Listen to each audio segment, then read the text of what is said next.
Oh my goodness. I am so excited for today's episode. Everyone, I am so excited for you to meet my very, very dear friend, inspirational role model, like all of the amazing things. My dear Kristen, I just love you. That was a Um, great introduction. Thank you. every day of my life. Well, everyone, welcome to the Greater Picture series. Today is just another chance for you to turn your dream into a reality.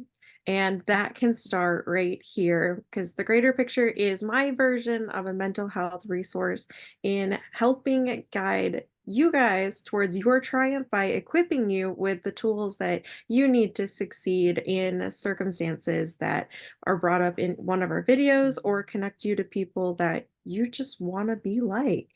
Maybe you never know. Now you want to be like a costume designer like me, or you want to be the next best thing that you didn't think was possible. But this is Miss Kristen. Do you want to introduce yourself to our lovely audience? Well, my name is Kristin Billings, and I am a certified phlebotomist, part-time pageant queen. And I am so glad that you asked me to do this because normally I know most people, if they follow me on social media or they've seen me do pageants, I'm always talking about being a 5-year blood clot survivor. So I'm actually going to talk about something completely different today because when you asked me to do this, it got me thinking about um, something that I don't talk about often, which is the fact that I have scoliosis. And I don't talk about it. And it brought up the fact that I don't think I've ever dealt with some of the traumas that I have from that. And so that's what I'm going to talk about today. And it works out because June is Scoliosis Awareness Month. So this is great. This is perfect timing. So this makes me happy. I love that. So, scoliosis, for those that don't know, is the curvature of the spine. And there are three different types of scoliosis. So, I have what is called idiopathic scoliosis. And about 7 million people have scoliosis. And for whatever reason, it affects girls more so than it affects boys. And I was diagnosed, and I'm about to turn 45, when I was in the sixth grade. So they found out I had it when I was about 11 or 12 years old. And of course, I know since then things have drastically changed. But when they found it in me, what they did is they would separate the girls and the boys and they would pull you into the gym locker room and they would have you bend over and somebody, I don't even remember who it was at the time. I don't even think it was a school nurse. They were basically looking at the back of your back to see if there was any discrepancy between your shoulder blades, if one was higher than the other. And of course, at the time, they noticed something in me. So instead of being discreet about this and sending a letter home with me, they ushered everybody out of the locker room and I got to stay behind. And I got to bend over again, and somebody else looked at my back. And then a note was sent home to my parents. Well, the problem was by this point, all the other girls have been sent out into the gym while I'm being left behind. So clearly, everybody knows that something's going on with me. If that's not bad enough when you're 11 or 12 years old. So a note was sent home to my parents. We went to my family doctor. He did suggest that I see a spinal specialist. And the story just gets better. So we go see a spinal specialist. And the routine at the time was you would go in and you would see the doctor. You would have a series of x rays done. Then a physical therapist would come in and see you. She would give you a series of exercises that they would want you to do at home. And of course, looking back on it, I really wish that younger Kristen had done those exercises because at the time she did not realize how important those exercises were to strengthening the muscles in her spine. From there, you would see your spinal specialist. But instead of going into a normal exam room, you were brought into a conference room where your x rays were put up. I would sit there with my mom and dad, and you would have several doctors. And then you got to stand up in front of those doctors with your gown on. And then you got to take your gown off and bend over in front of the doctors while your x-rays were behind you. And I'm going to be honest with you, until you started talking about doing this podcast, I had not thought about any of this stuff in years. How embarrassing Oh that my God. was at 12 years old to stand there in front of not only my mom, but my dad and all these other male doctors and have absolutely no idea what scoliosis was, to be standing in that room with my exam gown on, bent over, and have all these people staring at my back, looking at my x-rays, talking about how my spine was curved and what the plan was. And then it just got worse because my spine was shaped like an S. So for the next 2 years, I had to wear a back brace, which I just recently learned today had a proper name, which was a Boston brace. So you are actually educating me in this whole process because I had no idea. Because, of course, times have changed. Braces do not look like they used to. Um, so for the next 2 years, I had to wear a brace because the thought process was we were going to maintain this curve from getting any worse than it already was. Because I was growing so fast, my spine just could not keep up. And of course, the brace did not help. So for the next 2 years, I wore this big, heavy, bulky brace underneath my clothes.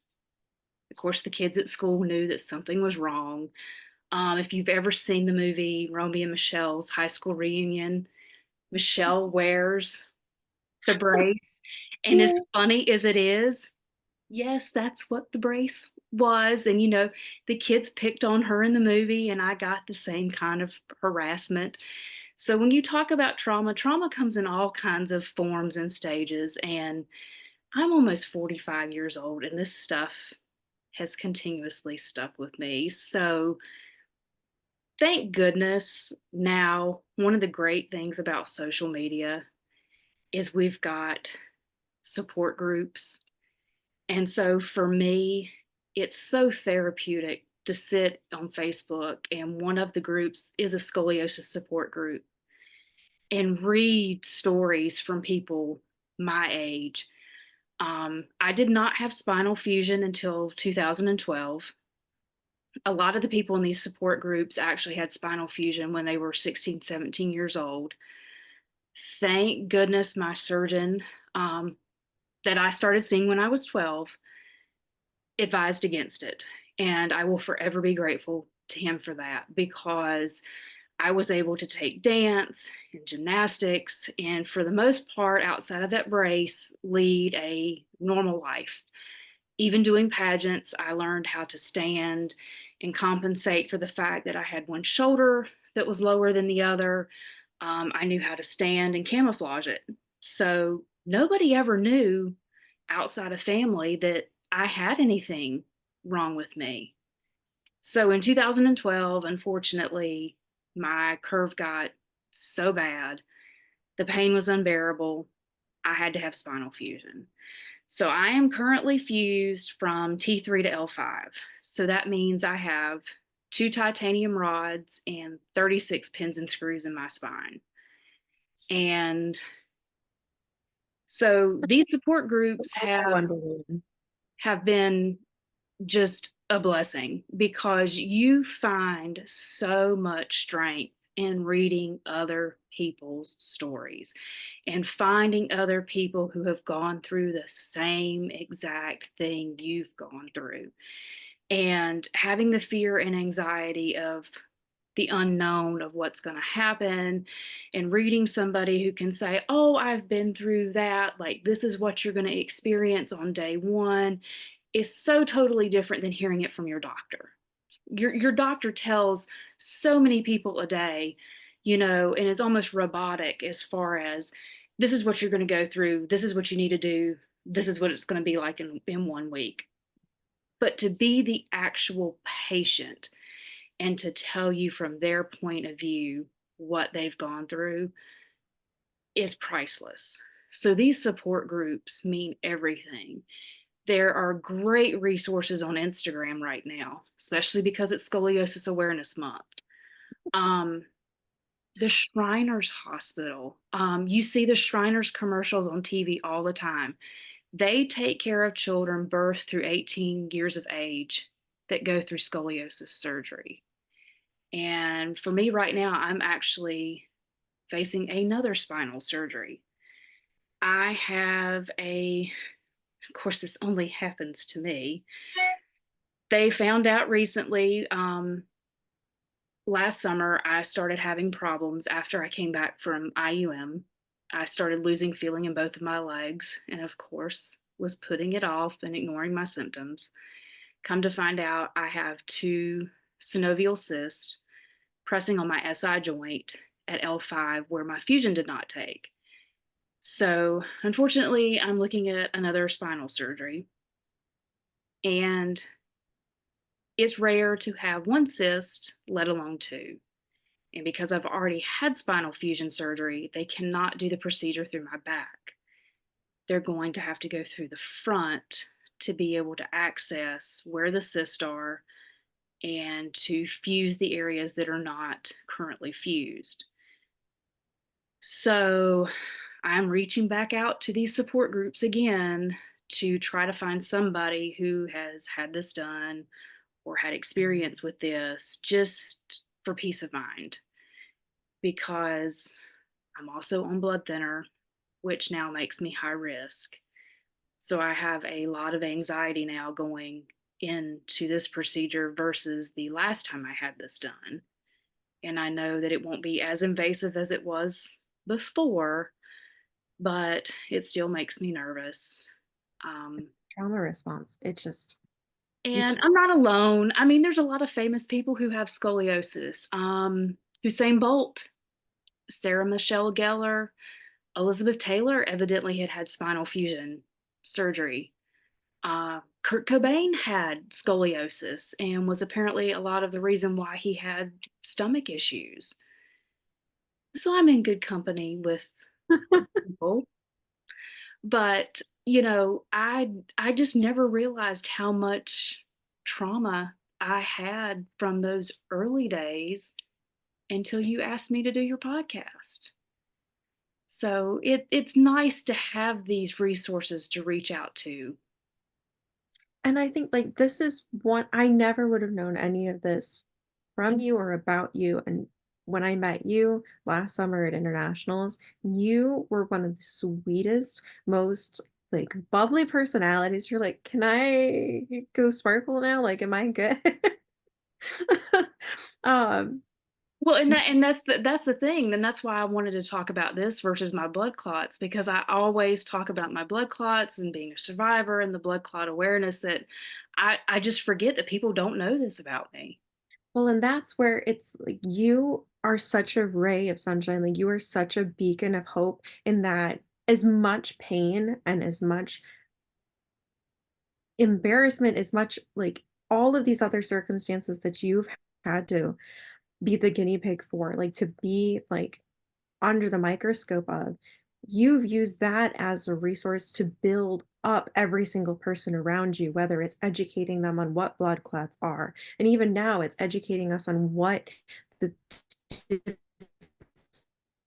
what scoliosis is, and then what the different variants are, and what the different stages are, and just being brave enough to share your story, to open up even more and bring us along on your journey. That's healing that we didn't know that we needed. And I just like, if anyone who's watching this has any information about scoliosis or like words of advice or encouragement and such, like please send them to thegreaterpicture@gmail.com, and I'll happily get them to Miss Kristen, because she, like, you just inspire me. And I can't, not a day goes by when I'm not laughing at something that you've sent me, or like some memory that pops up, because I'll see something on social media and I'm like, Kristen needs to see this. Because that's the impact that you had on me, and I wasn't Oh, competing. I was just a random person who was there with a needle and thread and ready to help steam a girl's dress. I'm so glad you were there last summer. Like, I cannot fathom, like, even when I was chosen to open up a restaurant for the Cheesecake Factory in Florida, I'm flying over Charlotte, North Carolina, and I'm like, "I wonder what Kristen's doing right now."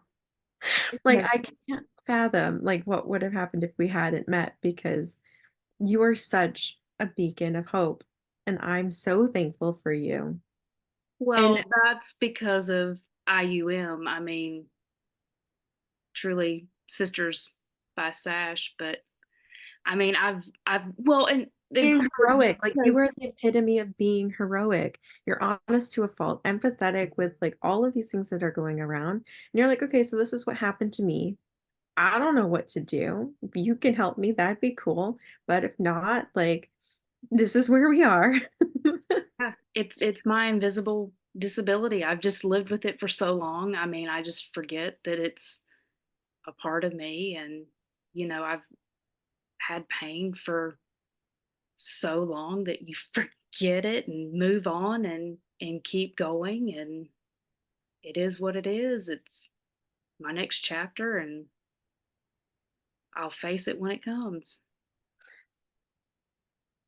It is You're what it is. optimistic. Yeah, but Well, and then, I mean, we're not even talking about how, like, you literally had a speech in front of the whole Senate. Like, you wrote a speech and was featured. That happened. so the National Blood Clot Alliance went to DC and spoke before Congress to help lobby for blood clot awareness. And the big thing that they were doing this year was for primary care physicians because they need to get more information out into smaller communities about the awareness and the signs and symptoms for blood clots. And of course, with me being on blood thinner, that makes me higher risk for the surgery that I'm going to face.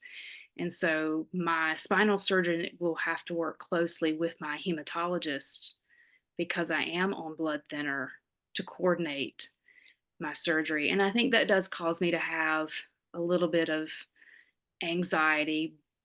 But one of the major things with blood clots is when you have surgery, that does put you at a higher risk for having blood clots. Well, I'm kind of taking the guesswork out of that because I'm already on blood thinner. Right. So I'm in good hands as far as that goes. They already know my situation with that, and we'll prepare for that beforehand. We'll prepare for that afterwards. So we'll go from there. But yeah, I mean, anybody who watches your podcast, if they have scoliosis, I'd love to hear from you. I'd love to hear what your story is with it. Um, it's very interesting to me, those that are my age who've had the surgery, who are now going in and having their rods removed because Wow. procedures and technology has changed. No plans to have my rods removed. They're going to stay put. I we're not going to mess. We're not going to mess with that. Um, I will show you a photo. So I don't know if you can see that, but that is what my spine looked like before. I know it's kind of hard to, Wow. and that is what it looks like now. I know Wow. it's really hard to There see. Can you see it there? it goes, it goes. Yeah. Wow. That's so cool and so creepy at the same Yeah. time. That's So so you cool. after surgery you have to they immediately get you up the next morning to start walking, which you definitely do Wow. not want to do. Your biggest accomplishment is just getting out of the hospital bed and standing. And once you can do that, the physical therapist is like, okay, you're good. Like, we're not even going to walk today. And then the next day, it's walking from the bed to the doorway and then down the hall. But you literally have to relearn how to do everything. I can't bend, I can't twist. I had to relearn the mechanics of even how to lean over to tie my own shoes. So one of the great things last summer with IUM that most pageants never think about They had chairs backstage for every contestant. Like, the blessing in disguise for me is the fact that I can't stand that long in heels. So to have those chairs backstage was a godsend for me because I never had to worry about my feet hurting, my back hurting, because all of us contestants had chairs to sit in. Um, I can't lean over like most normal contestants to take my heels on and off. A lot of girls backstage will remove their shoes until it's time to go on stage. Well, I don't have that luxury because I can't bend over to put my shoes on and off. So when I found out we had chairs backstage to sit in for all the competitions, it was just like, oh, thank you. And the fact that all their competitions were spread out, it's great when you think about, well, you're not going to be rushed for everything. But for somebody like me, physical wise, I was allowed to rest. Like my body physically was allowed to rest because it causes me so much pain. And of course, nobody would ever know that. But that's also another reason when I come off stage, I immediately take my heels off because I'm not supposed to be walking in heels. Heels are terrible for anybody, let alone somebody who's had spinal surgery. So, I mean, I had to learn how to walk in heels. I had to learn how to stand. Everything that I did pretty much, I had to relearn how to do after spinal surgery. I just find it so fascinating that here you've literally gone from like 0 to 100 multiple times. And after like learning about all of these things that you were dealing with in your own personal life, then you chose to enter the medical field.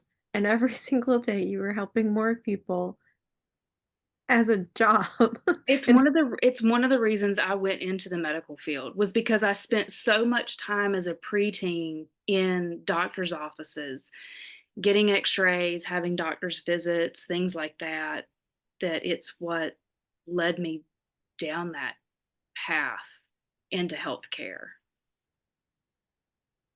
which is it's just you're just like one of those rare humans that make it feel like heaven on earth. And I don't think enough people tell you that because like you truly have made such a difference in my life. And like my mom's an RN. Like I'm surrounded by the medical field, but it's not something that ever clicked with me. And you've opened up so many doors that I didn't otherwise know existed.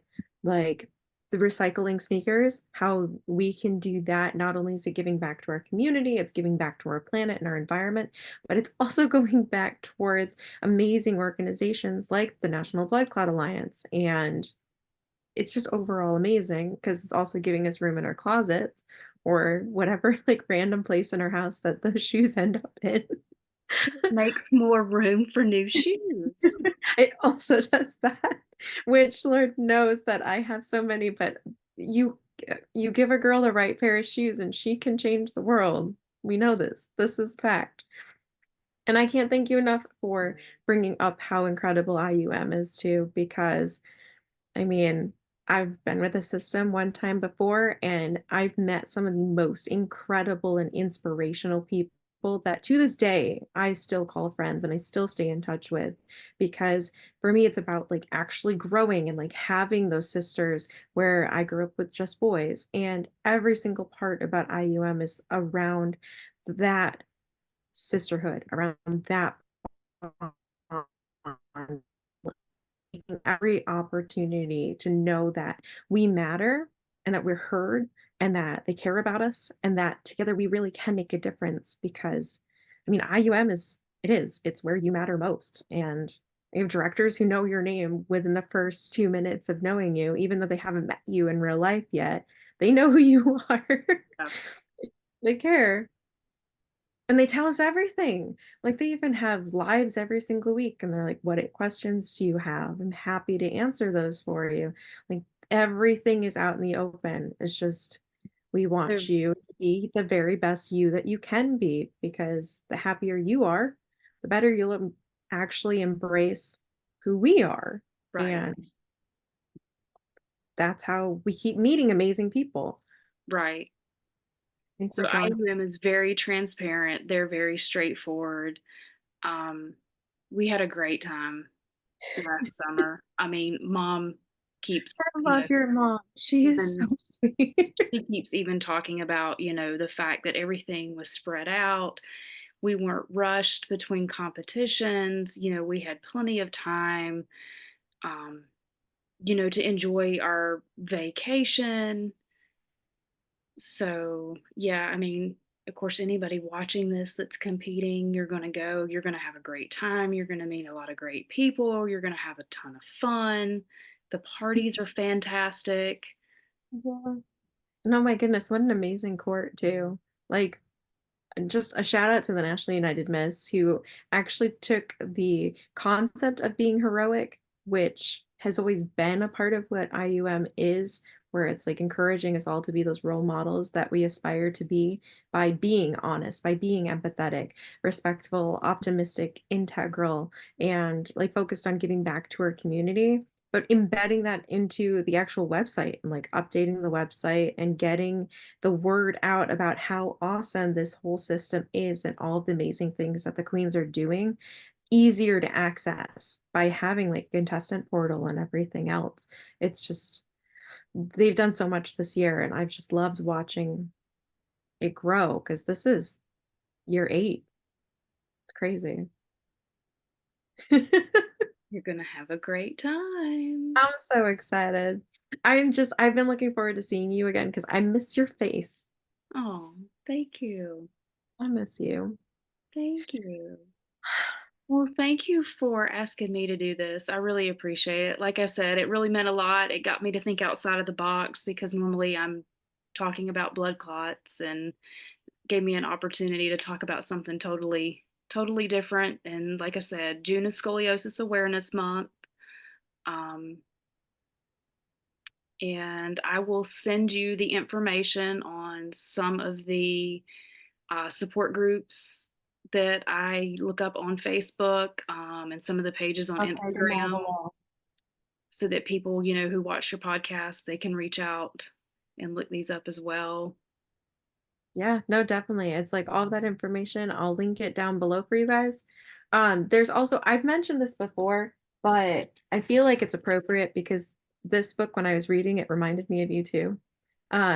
So me and my journey of figuring out like what to write a podcast about or like how to focus it and how I can turn the healing arts into something that reaches more than just the people next to me. This is a book I found, and it's called Dance Because You Can. It's by Amy Jordan. And this author, that's self-published, she literally was hit by a bus and her leg was pinned underneath the tire of a double-decker bus in the middle of Manhattan. And she woke up and she was like, I see the sky. This is beautiful. And her leg was pinned underneath of a bus, and they told her that they were going to have to amputate and that she was never going to walk again. And she talks about how that's just not an option. Like, how can a dancer be asked to give up her leg? And she reached out to all of these people that she could find. She researched, just like you researched, about like all of these different doctors, like what can I do? Like, what are my options? And she did not give up. She found a doctor who was like, this is gonna hurt, and like we're gonna figure out a way to keep your leg. And she would take note from all these other people. She used it as like next opportunity because that was devastating. She goes to these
make a difference in not just our life, not just like the person's life in front of us, but every single person's life who it touches in any way, shape, or form.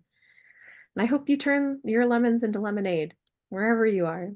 But signing off for today. My name is Kimberly Grader, founder of The Greater Picture, and I am your currently reigning International United Miss New York Miss 2023-24. And thank you so much, Kristin. Thank you.